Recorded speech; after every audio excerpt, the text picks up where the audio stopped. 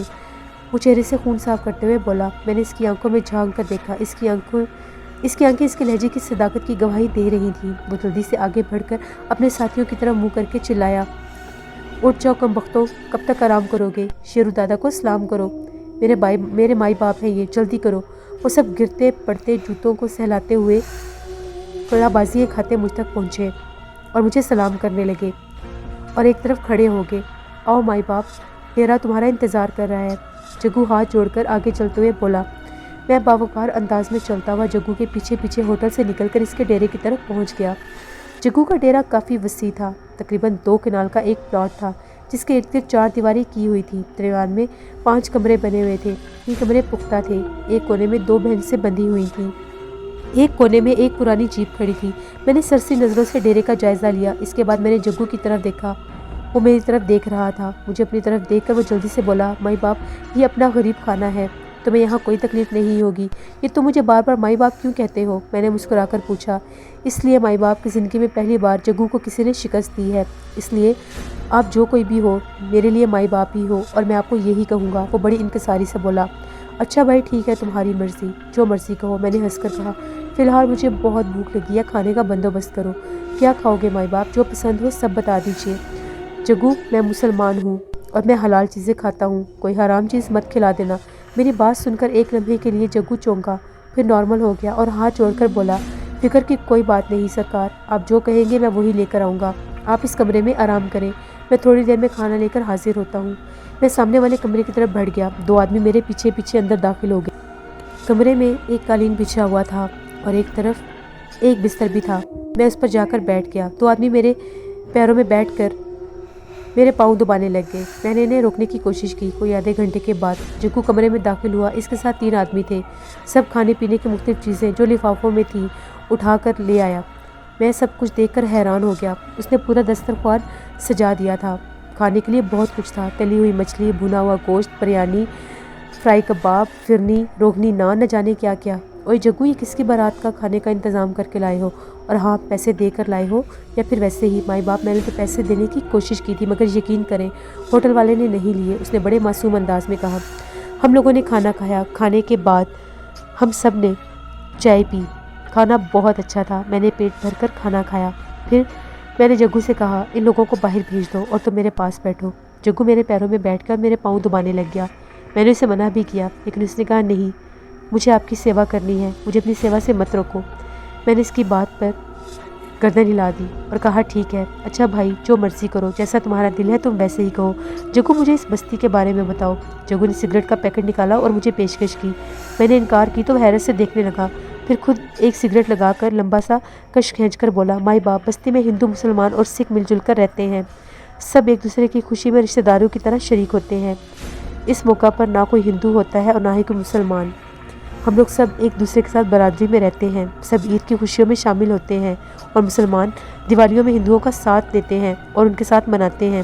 میں دلچسپی سے سب کچھ سن رہا تھا، پھر اس کے چہرے پر دکھ کے آثار ابھرے اور وہ دکھی لہجے میں بولا، پر مائی باپ، پچھلے 6 مہینوں سے اس بستی میں خوشیوں کسی کو راس نہیں آ رہی۔ ایک راکشس ہے جس نے پوری بستی میں ادھم مچایا ہوا ہے، پتہ نہیں کون بے غیرت ہے۔ کیا مطلب جگو؟ مجھے پوری بات بتاؤ۔ مائی باپ، ہم نہیں جانتے، ایک راکشس ہے جو یہاں کی بچیوں کی عزتیں لوٹتا ہے اور پھر صرف ان کی لاشیں ہی ملتی ہیں۔ دیکھو جگو، تم فکر مت کرو، تسلی رکھو، بستی والوں کو بتا دو اب میں آ گیا ہوں، اب میں سب کچھ کر لوں گا، اس کا جرم اب ختم ہو جائے گا، میں تم لوگوں کے قدموں میں پھینکوں گا اس کو۔ وہ اچھل کر بولا، آپ سچ کہہ رہے ہیں؟ آپ اس کو ڈھونڈ نکالو گے؟ ہاں، میں نے کہا نا، میں جھوٹ نہیں بولتا۔ شیرو دادا نے کبھی جھوٹ نہیں بولا۔ جاؤ، تم بستی والوں کو خوشخبری دے دو۔ لسنرز، نیکسٹ ایپیسوڈ میں آپ دیکھیں گے شہریار احمد اب یہاں پر کیا کرے گا؟ کیا وہ اس بستی میں کسی مقصد کے لیے آیا ہے؟ اور یہاں سے وہ کہاں جائے گا؟ سب کچھ جاننے کے لیے آپ لوگوں کو دیکھنی پڑے گی قبر کا بیٹا ناول کی نیکسٹ ایپیسوڈ، جو میں کل آن ایئر کروں گی۔ اپنا فیڈ بیک مجھے ضرور دیں، آپ لوگوں کو ناول کیسا لگ رہا ہے۔ انشاءاللہ کل پھر ملاقات ہوگی قبر کے بیٹے ناول کی نیکسٹ ایپیسوڈ میں۔ Thank you for watching, stay blessed, اللہ نگہبان۔